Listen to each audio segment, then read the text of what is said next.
क्या बोला तूने? કોઈને તાવ આવે છે? જો અત્યારે ડબલ ઋતુ છે એટલે કે તમે જુઓ ને સવારે ઠંડો પવન આવે બરાબર, અને રાતે આપણે પંખો રાખી તો ઠંડી લાગે, પછી ગરમી થાય, એટલે અત્યારે ધ્યાન રાખવાનું. અને બીજું એક બચવાનું, કોનાથી બચવાનું? મમ્મી પપ્પાથી. देखा आपने लापरवाही का नतीजा. મચ્છર. કોનાથી બચવાનું? મચ્છરથી.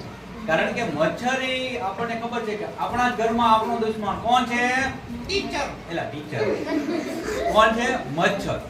આપણા જ ઘરમાં આપણો દુશ્મન મચ્છર છે. જો મચ્છરથી તમે બચશો ને એટલે તમને મેલેરિયા, ડેન્ગ્યુ, ચિકનગુનિયા આ બધાય તાવથી તમને રાહત મળશે. અને તાવ આવે એટલે શું થાય? હા, તાવ આવે એટલે ઠંડી લાગે, શરીર નબળું પડી જાય, બરાબર છે. તો તાવ આવે એટલે સૌથી પહેલા શું કરવાનું? રમવા જવાનું. તાવ આવે એટલે શું થાય? દવાખાને જવું પડે, બરાબર, બીમાર પડી જાય. અને તાવ આવે એટલે શરીર કેવું થઈ જાય?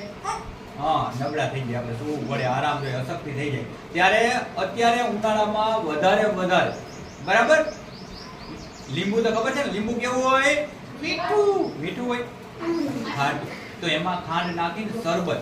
અત્યારે સારામાં સારું ઉનાળામાં લૂ ન લાગે, તમે અત્યારે ગરમી ના લાગે એટલે શરબત પીવાનું, બરાબર છે. અને ક્યાંક આપણે બહુ અશક્તિ હોય તો ORS ના પેકેટ આવતા હોય તો એ પણ આપણે અહીંયા સેન્ટરથી લઈ અને અશક્તિ જેવું લાગે, બીમાર હોય તો એ પણ લઈ લેવાના, જેથી બીમાર પડીએ નહીં. એટલે વધારે ધ્યાન રાખવાનું તો મચ્છર અને તડકાનું. હવે જો લૂ લાગશે, ગરમી લાગશે, બરાબર છે. જો ગરમી લાગે એટલે આપણે શું પીવાનું? થમ્સ અપ. થમ્સ અપ નહીં. જો અત્યારે જાહેરાતો બધું આવું જ આવશે, થમ્સ અપ પીવો, પેપ્સી પીવો. હવે જો ઉનાળો ચાલુ થયો ને, બરાબર, પણ એને તમે ખરેખર તો આપણા હીરો કોણ છે? તમે બધા હીરો કોને માનો છો? એકાદ હીરો નામ કયો, તમે ઓળખો છો કોઈ હીરોને? પિક્ચર જોવો છો ને, શું નામ છે હીરોનું? હા બોલો. હા, જો ટાઈગર શ્રોફ. જો આપણે હીરો કોને માનીએ છીએ? ટાઈગર શ્રોફ, અક્ષય કુમાર, બરાબર. પણ એ હીરો છે ને, જો પૈસા માટે જાહેરાત કેવી કરશે? ઠંડુ પીવો, ધૂમ્રપાન કરો, પિસ્તોલ કરો, બરાબર, મસાલા ખાઓ, એને એના કરોડો રૂપિયા મળે એક જાહેરાત કરવાની, બરાબર છે. વિમલ ને આવે ને, દાને દાને મેં કેસર કા સ્વાદ. હા, કેસર કા સ્વાદ. પણ ખરેખર એમાં કેસર નથી, પણ એને તો બોલવાના 1 કરોડ રૂપિયા દી. તો તમને આવું ફ્રીમાં કેવા વાળા મારા બહુ મારા જેવા ઓછા હશે સમાજ. તો જેનાથી વ્યસનથી દૂર રહેવાનું. અને બીજું કે આવી ગરમીમાં એક તડકાથી દૂર રહેવાનું, મચ્છરથી બચવાનું. અને મચ્છરથી બચવા માટે આપણા ઘરમાં પાણી હોય ભરેલા, આપણને ખ્યાલ ન હોય. અને એ પાણી ભરેલા હોય ને, એને કુંડા હોય, બરાબર, કઈ આજુબાજુમાં એવા ટાંકા આપણે પડ્યા હોય જેનો ઉપયોગ ન કરતા હોય, અને એની અંદર શું કરે તો મચ્છર આવીને ઈંડા મૂકી દે, બરાબર. અને એમાંથી અનેક મચ્છરો થાય, બરાબર, 1 માંથી 1000 માંથી લાખો મચ્છર થાય. અને એ આપણા જ ઘરમાં આપણને બીમાર થાય. એટલે ઘરે મમ્મી પપ્પા તો કામમાં ફ્રી ન હોય તો આપણે તેટલું કરી શકીએ ને. આપણે તો આજુબાજુ ઘરમાં પાણી ભરાયેલા વધારાના હોય, એવા નાના વાટકા ભરેલા હોય ને આપણે ખ્યાલ ન હોય, ઘણા દિવસથી સાફ ન થયા હોય, એટલે મચ્છર એમાંથી બનતા જ રહે. તો એને શું કરી દેવાના? પહેલા તો ખાલી કરી દેવાના. એને ખાલી કરી દેવાના. અને બહુ મોટા વાસણ હોય, ટાંકા ને એવું, તો એ તો ખાલી થાય નહીં. તો એનો ઉપયોગ શું કરવાનો? તો એને ઢાંકી દેવાના. અને એ ટાંકા અને બધું પાણી વધારે પડતું હોય ને, અતિશય, તો એ પાણી પહેલા ઉપયોગ કરી લેવાનો. કારણ કે જૂનું ભરેલું હોય, આપણે ખબર છે. અને મચ્છર કેમ ઈંડા મૂકે? તો કે જાજો સમય કે પાણી ભરેલું હોય ને એમાં મૂકી જાય. બાકી તમારે વપરાતું હોય, દરરોજ ખાલી થતું હોય તો વાંધો ન આવે. એટલે હવે ધ્યાન શું રાખવાનું? નાવાનું નહીં. એટલે નાવાનું તો ખરું, નાવું તો પડે જ ને, બરાબર. કારણ કે સ્વચ્છતા, અને આપણે ખબર છે સ્વચ્છ રહીએ એટલા જ આપણે તંદુરસ્ત રહીએ. તો પહેલા તો સ્વચ્છ રહેવાનું. અને બીજું એક, આપણે જમવામાં ધ્યાન રાખવાનું, બરાબર છે. તો જમીએ છે નાથી? પગેથી જમીએ, હાથેથી જમીએ, બરાબર. તો આપણો હાથ સ્વચ્છ હોવો જોઈએ. પહેલા તો આપણે હાથ ધોવાના, જમતા પહેલા, નાસ્તો કરતા પહેલા હાથ ધોવા પડે. અને આપણે ખબર છે કે હાથમાં એક બીજું નખ કાપેલા હોય, કારણ કે નખની અંદર લાંબા હોય ને, આપણને ખબર ન હોય, અનેક વાયરસ હોય જે આપણે ઝીણી આંખે જોઈ શકતા નથી. અને એ વાયરસ કેવડા હોય?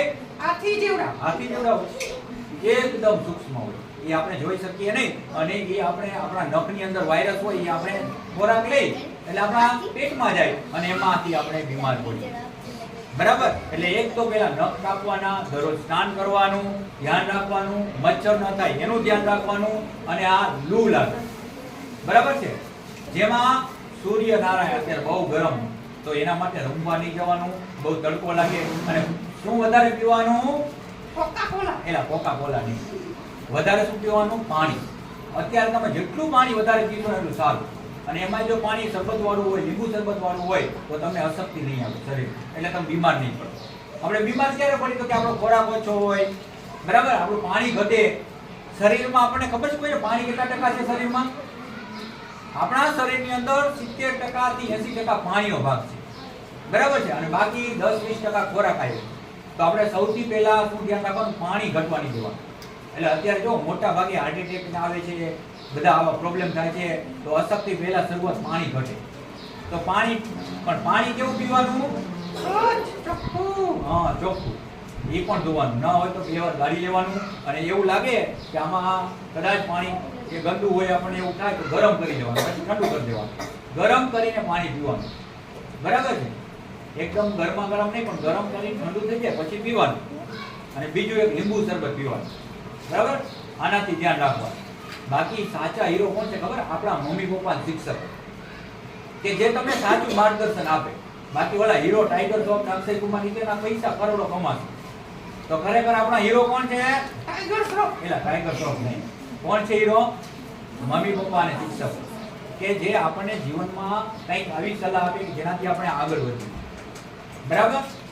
તો હવે ધ્યાન રાખશો, શરીરને સ્વચ્છતા જાળવશો. મચ્છરોથી જે ઘરમાં મચ્છરો થતા હોય તો એના માટે લીમડો, આપણે લીમડો તો ફ્રીમાં મળે, જો ભારતમાં કડવો લીમડો છે ને બધાને આજુબાજુમાં. લીમડો તોડી આવવાનો અને સાંજે ધુમાડો કરી દેવાનો, બહુ મચ્છર હોય ને, બરાબર.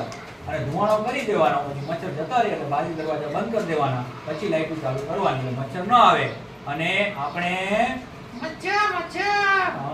મજામાં રહીએ, તકલીફ પડે નહીં. મજા આવી?